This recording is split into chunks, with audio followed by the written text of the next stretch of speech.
नमस्कार दोस्तों, मैं हूं आशीष त्रिवेदी। स्वागत है आपका धरोहर कार्यक्रम में।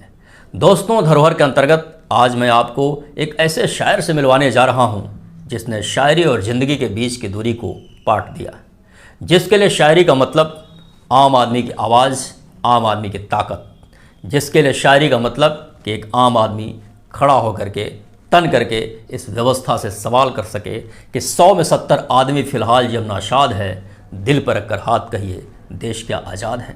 जिसके लिए शायरी का मतलब मासूक के जलवों से वाकिफ़ होना नहीं, बल्कि बेवा के माथे के सिकन है। जी हाँ, आप समझ गए, मैं बात कर रहा हूँ अदम गोंडवी की। अदम गोंडवी, जिनका पूरा नाम रामनाथ सिंह। अदम गोंडवी का जन्म 22 अक्टूबर 1947 को गोंडा के आटा गांव में हुआ। यानी ये वही दौर है जब देश को आज़ादी मिली। लगभग आज़ादी के 2 महीने बाद इनका जन्म होता है। लंबी बीमारी के बाद 18 दिसंबर 1911 को इनका देहांत हो गया। लेकिन ये शायर, ये गज़लकार आज भी अपने शेरों के माध्यम से, अपने गज़लों के माध्यम से हमारे बीच जिंदा है और हमें प्रेरित करता है, हमें ताकत देता है कि हम प्रतिरोध की संस्कृति को जिंदा रखें और उसे बनाए रखें। अदम गोंडवी उस परंपरा के शायर हैं जिस परंपरा को दुष्यंत कुमार ने स्थापित किया। दुष्यंत कुमार अपने गज़लों में जिस राजनीतिक चेतना को स्थापित करते हैं, उसे अदम गोंडवी एक मुकाम तक लेकर के जाते हैं। अदम के लिए गज़ल क्या है, शायरी क्या है और उसे हमें कहाँ तक ले जाना चाहिए, आइए उनके गज़लों से ही रूबरू होते हैं और जानते हैं। सबसे पहले मैं जो गज़ल सुना रहा हूँ, गज़ल को ले चलो। गज़ल को ले चलो अब गांव के दिलकश नज़ारों में। गज़ल को ले चलो अब गांव के दिलकश नज़ारों में। मुसलसल फ़न का दम घुटता है यहाँ इन अदबी इदारों में। मुसलसल फ़न का दम घुटता है इन अदबी इदारों में। न इनमें वो कशिश होगी न बू होगी न रान आई। न इनमें वो कशिश होगी न बू होगी न रान आई। खिलेंगे फूल बेशक लान की लंबी कतारों में। गज़ल को ले चलो अब गांव के दिलकश नज़ारों में। अदीबों ठोस धरती की सतह पर लौट भी आओ। अदीबों ठोस धरती की सतह पर लौट भी आओ। मुलम्मे के सिवा क्या है फलक के चांद तारों में। रहे मुफलिस गुजरते बेयकीनी के तजर्बे से। रहे मुफलिस गुजरते बेयकीनी के तजर्बे से। बदल देंगे इन महलों की रंगीनी मज़ारों में। कहीं पर भूखमरी की धूप तीखी हो गई शायद। कहीं पर भूखमरी की धूप तीखी हो गई शायद। जो है संगीन के साये की चर्चा इश्तिहारों में। गज़ल को ले चलो अब गांव के दिलकश नज़ारों में। मुसलसल फ़न का दम घुटता है इन अदबी इदारों में। गज़ल क्या है अदम साहब के लिए, एक और गज़ल देखते हैं, उसमें बिल्कुल खुलासा हो जाएगा। कह रहे हैं कि भूख के एहसास को शेरों सुखन तक ले चलो, या अदब को मुफलिसों की अंजुमन तक ले चलो। जो गज़ल माशूक के जलवों से वाकिफ़ हो गई, उसको अब बेवा के माथे की शिकन तक ले चलो। जो गज़ल माशूक के जलवों से वाकिफ़ हो गई, उसको अब बेवा के माथे की शिकन तक ले चलो।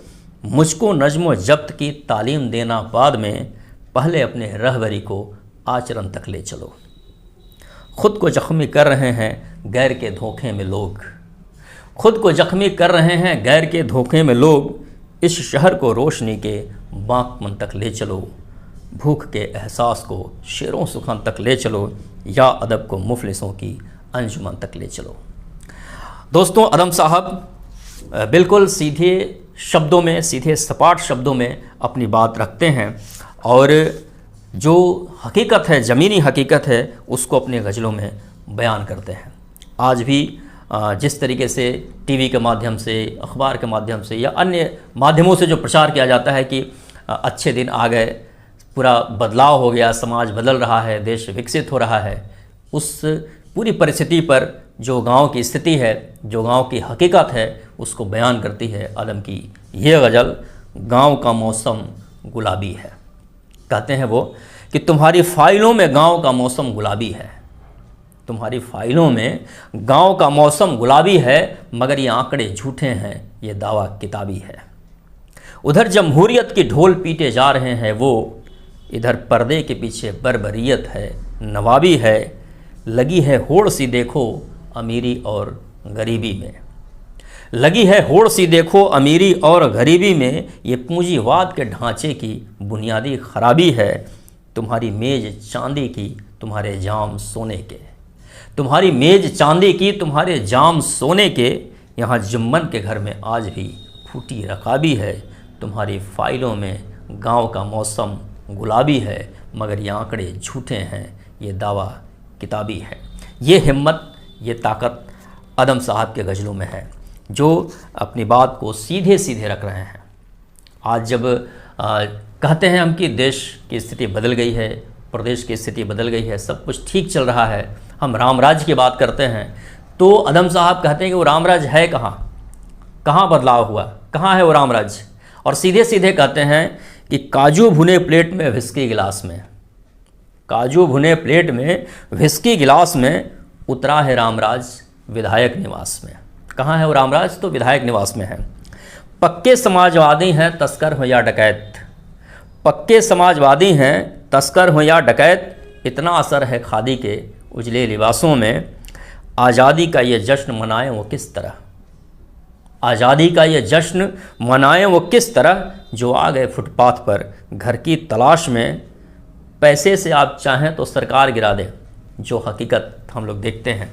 पैसे से आप चाहें तो सरकार गिरा दें, संसद बदल गई है यहाँ की नखास में। जनता के पास एक ही चारा है बगावत, जनता के पास एक ही चारा है बगावत। यह बात कह रहा हूँ मैं होशो हवास में, यह बात कह रहा हूँ मैं होशो हवास में। तो दोस्तों, ये है अदम के गज़लों की ताकत, ये उनके साहस, जो सीधे सीधे सवाल करते हैं, सीधे सीधे कटघरे में खड़ा करते हैं इस पूरी व्यवस्था को, इस पूरे सिस्टम को। और उनकी एक गज़ल जो बहुत ही मौजू है, मौजू इन सेंस कि जब भी कोई बात होती है तो उस बात की शुरुआत और उसका अंत होता है हिंदू मुस्लिम दंगों से। हिंदू मुस्लिम आपस में टकराते हैं और एक बहुत ही भयावह स्थिति उत्पन्न हो जाती है। लेकिन वो कहते हैं कि जो ये हिंदू मुस्लिम और तमाम जो धर्म के नाम पर, जाति के संप्रदाय के नाम पर जो दंगे होते हैं, वास्तव में ये आम आदमी से उसका कोई सरोकार नहीं होता। वास्तव में वो तो अपनी कुर्सी के लिए, अपनी सत्ता को बचाए रखने के लिए ये सियासतदां इस पर दाव खेलते हैं। कैसे कहते हैं वो? हिंदू या मुस्लिम के, हिंदू या मुस्लिम के एहसासात को मत छेड़िए, हिंदू या मुस्लिम के एहसासात को मत छेड़िए, अपनी कुर्सी के लिए जज्बात को मत छेड़िए। हम में कोई हूड़, कोई शक, कोई मंगोल है, हम में कोई हूड़, कोई शक, कोई मंगोल है, दफन है जो बात, अब उस बात को मत छेड़िए। गलतियां बाबर की थी, जम्मन का घर फिर क्यों जले, गलतियां बाबर की थी, जम्मन का घर फिर क्यों जले। ऐसे नाजुक वक्त में हालात को मत छेड़िए, ऐसे नाजुक वक्त में हालात को मत छेड़िए।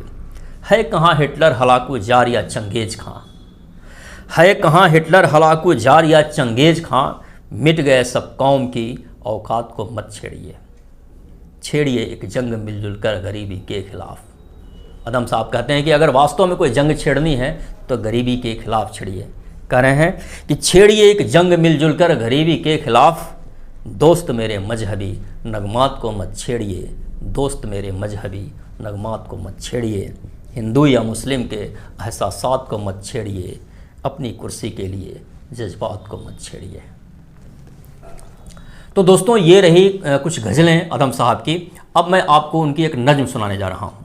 ये नज़्म वास्तव में एक घटना हुई थी उनके गांव में, उस घटना पर आधारित है।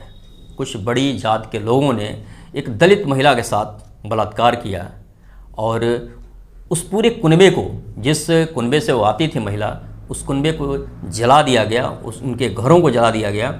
और उस समय जो व्यवस्था में जो लोग थे उन लोगों ने उनका साथ दिया जो इस जघन्य कृत्य में शामिल थे। उसी को केंद्र में रख करके रामनाथ सिंह यानी कि अदम गोंडवी वो नज़्म लिखते हैं। इस नज़्म की एक और ख़ासियत है कि जब वो मुकदमा चल रहा था तो निचली अदालत में इस नज़्म को पढ़ा भी गया था।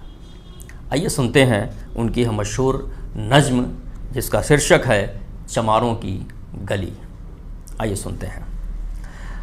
आइए महसूस करिए ज़िंदगी के ताप को, आइए महसूस करिए ज़िंदगी के ताप को, मैं चमारों की गली तक ले चलूँगा आपको, जिस गली में भूखमरी की यातना से ऊब कर मर गई फुलिया बेचारी कल कुएं में डूब कर।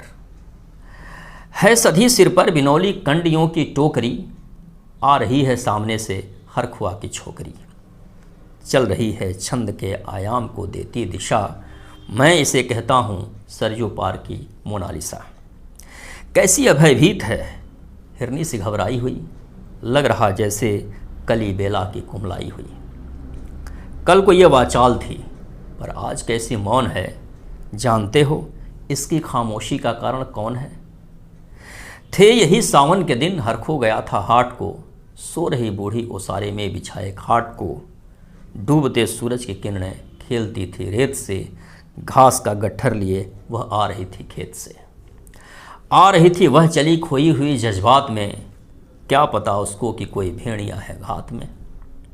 होनी से अनभिज्ञ कृष्णा बेखबर राहों में थी, मोड़ पर घूमी तो अजनबी बाहों में थी।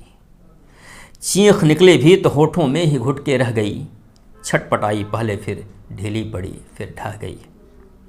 दिन तो सरयू के कछारों में था कब का ढल गया, वासना की आग में कौमार्य उसका जल गया। और उस दिन ये हवेली हंस रही थी मोद में, होश में आई तो कृष्णा थी पिता की गोद में। जुड़ गई थी भीड़ जिसमें जोश का सैलाब था, जो भी था अपनी सुनाने के लिए बेताब था। बढ़ के मंगल ने कहा, काका तू कैसे मौन है, पूछ तो बेटी से आखिर वो दरिंदा कौन है। कोई हो संघर्ष से हम पाँव मोड़ेंगे नहीं, कच्चा खा जाएंगे जिंदा उसे छोड़ेंगे नहीं। कैसे हो सकता है होनी कह के हम टाला करें, और ये दुश्मन बहू बेटी से मुंह काला करें। बोला कृष्णा से, बहन सो जा मेरे अनुरोध से, बच नहीं सकता वो पापी मेरे प्रतिशोध से। पड़ गई इसकी भनक थी ठाकुरों के कान में, वे इकट्ठे हो गए सरपंच के दालान में। दृष्टि जिनकी है जमी भाले की लंबी नोक पर, देखिए सुखराज सिंह बोले हैं खैनी ठोक कर। क्या कहें सरपंच भाई, क्या जमाना आ गया है, कल तलक जो पाँव के नीचे था रुतबा पा गया है। कहती है सरकार की आपस में मिलजुल कर रहो, सुअर के बच्चों को अब कोरी नहीं हरजन कहो। देखिए ना ये जो कृष्णा है चमारों के यहाँ, पड़ गई है सीप की मोती गंवारों के यहाँ। जैसे बरसाती नदी अल्हड़ नशे में चूर है, हाथ पुट्ठे पे न रखने देती है मगरूर है। भेजता भी है नहीं ससुराल इसको हर खुआ, फिर कोई बाहों में इसको भींच ले तो क्या हुआ। आज सरजू पार अपने श्याम से टकरा गई, जाने अनजाने वो लज्जत जिंदगी की पा गई। वो तो मंगल देखता था बात आगे बढ़ गई, वरना वह मरदूद इन बातों को कहने से रही। जानते हैं आप मंगल एक ही मक्कार है, हरखू उसके शह पे थाने जाने को तैयार है। कल सुबह गर्दन नपती है बेटे बाप की, गांव की गलियों में क्या इज्जत रहेगी आपकी। बात का लहजा था ऐसा ताव सबको आ गया, जैसा स्वाभाविक है उठकर हाथ मुँह छुपर गया। वह क्षणिक आवेश जिसमें हर युवा तैमूर था, हाँ मगर होनी को तो कुछ और ही मंजूर था। रात जो आया ना उस तूफान में वह जोर था, भोर होते ही वहाँ का दृश्य ही कुछ और था। सिर पे टोपी बेंत की लाठी उठाए हाथ में, 1 दर्जन थे सिपाही ठाकुरों के साथ में। घेर कर बस्ती को कहा हल्के के थानेदार ने, जिसका मंगल नाम हो वह व्यक्ति आए सामने। निकला मंगल झोपड़ी का द्वार थोड़ा खोलकर, एक सिपाही ने तभी लाठी चलाई दौड़कर। गिर पड़ा तो बढ़कर सिर पे बूट से ठोकर दिया। बोल साले माल जो चोरी का था वह क्या किया। कैसी चोरी, माल कैसा। जैसे उसने ये कहा, एक लाठी फिर पड़ी और होश भी जाता रहा। होश खोकर वह पड़ा था झोपड़ी के द्वार पर। ठाकुरों से फिर दरोगा ने कहा ललकार कर, मेरा मुंह क्या देखते हो, इसके मुंह पर थूक दो, आग लाओ और इसकी झोपड़ी को फूंक दो। और फिर प्रतिशोध की आंधी वहाँ चलने लगी, बेसहारा निर्बलों की झोपड़ी जलने लगी। दुधमुहा बच्चा वो बूढ़ा जो वहाँ घेरे में था, वह अभागा दीन हिंसक भीड़ के घेरे में था। घर को जलता देखकर वे होश को खोने लगे। कुछ तो चुप बैठे रहे, कुछ ज़ोर से रोने लगे। कह दो इन कुत्ते के पिल्लों से कि घबराए नहीं, हुक्म जब तक मैं न दूँ कोई कहीं जाए नहीं। यह दरोगा जी थे जिनके शब्द झरते फूल से, यह दरोगा जी थे जिनके शब्द झरते फूल से, आ रहे थे ठेलते लोगों को अपने रूल से। फिर दहाड़े इनको डंडों से सुधारा जाएगा, फिर दहाड़े इनको डंडों से सुधारा जाएगा, ठाकुरों से जो भी टकराया वो मारा जाएगा। एक सिपाही ने कहा साइकिल किधर को मोड़ दें, होश में आया नहीं मंगल कहो तो छोड़ दें। बोला थानेदार मुर्गे की तरह मत बांग दो, होश में आया नहीं तो लाठियों पर टांग लो। ये समझते हैं कि ठाकुर से उलझना खेल है, ऐसे पाजी का ठिकाना घर नहीं है जेल है। पूछते रहते हैं मुझसे लोग अक्सर ये सवाल, पूछते रहते हैं मुझसे लोग अक्सर ये सवाल, कैसा है कहिए ना सरयू पार के कृष्णा का हाल। उनके उत्सुकता को, शहरी नग्नता के ज्वार को, सड़ रहे जनतंत्र के मक्कार पैरोकार को, धर्म संस्कृति और नैतिकता के ठेकेदार को, प्रांत के मंत्रीगणों को, केंद्र की सरकार को मैं निमंत्रण दे रहा हूँ, आए मेरे गांव में, तट पे नदियों की घनी अमराइयों की छाँव में। गांव जिसमें आज पांचाली उघारी जा रही है, या अहिंसा की जहाँ पर नथ उतारी जा रही है। हैं तरसते कितने ही मंगल लंगोटी के लिए, बेचती है जिस्म कृष्णा आज रोटी के लिए, बेचती है जिस्म कृष्णा आज रोटी के लिए। दोस्तों, ये नज्म चमारों की गली अदम गोंडवी साहब की है। पूरी व्यवस्था की पोल खोलते हुए अदम साहब ने अपने शेरों शायरी के माध्यम से, अपने गज़लों के माध्यम से, अपने नज़मों के माध्यम से आम आदमी की आवाज़ और उनकी ताकत बनते हैं। तो एक छोटी सी कोशिश हमारी रही आदम साहब से आपका परिचय कराने का। दोस्तों, आज का हमारा यह धरोहर कार्यक्रम आपको कैसा लगा, हमें अपने कमेंट के माध्यम से ज़रूर बताइएगा। मिलते हैं अगली कड़ी में फिर किसी कवि, शायर, गज़लकार या किसी अन्य विषय को लेकर के। तब तक के लिए नमस्ते।